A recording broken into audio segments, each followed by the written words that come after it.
السلام علیکم دوستوں، کیا حال ہے؟ ٹھیک ہو؟ میں اپنا عامر علی۔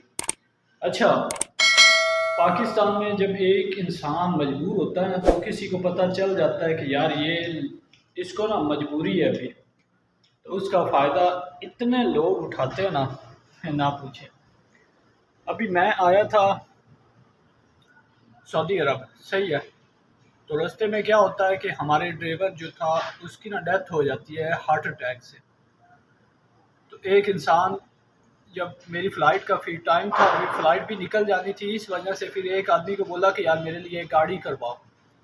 تو اس نے گاڑی والے کو بلوایا اور بولتا ہے کہ کرایہ کتنا ہے؟ اس نے بولا کہ 8,000۔ اور جب ایئرپورٹ پہ پہنچے تو بولتا ہے کہ یار 9,000، کیونکہ 1,000 میں نے وہ لینا ہے، کیا بولتے ہیں، ٹول پلازا۔ تو یہ ہوتا ہے فائدہ اٹھانا، کیونکہ اس کو پتا تھا کہ اس نے جانا ہے۔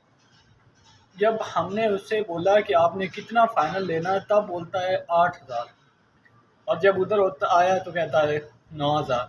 تو یہ ہوتا ہے ہمارے اتنے کوئی پاکستانی حرامی لوگ ہیں نا، جب کسی کو پتہ چل جاتا ہے کہ اس کو یہ ہے، اور پھر اس سے اس کی مجبوری کا فائدہ اٹھاتے ہیں یہ لوگ۔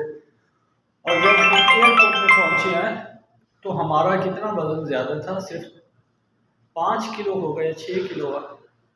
اس بغیر نے مجھ سے 15,000 مانگے اور 15,000 میں نے دیے۔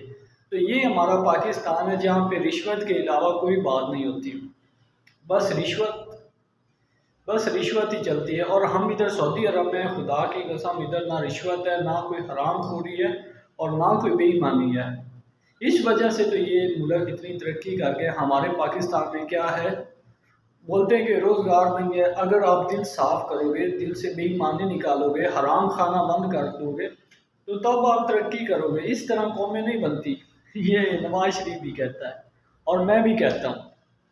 اور سب سے بغیرت جو لوگ ہیں وہ ہمارے پاکستان کے ہیں، کیونکہ وہ مطلب اور لالچی اور بے لگام لوگ ہیں، جن کی کوئی لگام نہیں ہے حرام کھانے میں۔ اگر ویڈیو اچھی لگے لائک کریں، شیئر کریں، اور دوستوں کے ساتھ شیئر کریں، تاکہ ہر کوئی اسی وجہ سے بچ جائے جس طرح مجھے ان لوگوں نے لوٹا۔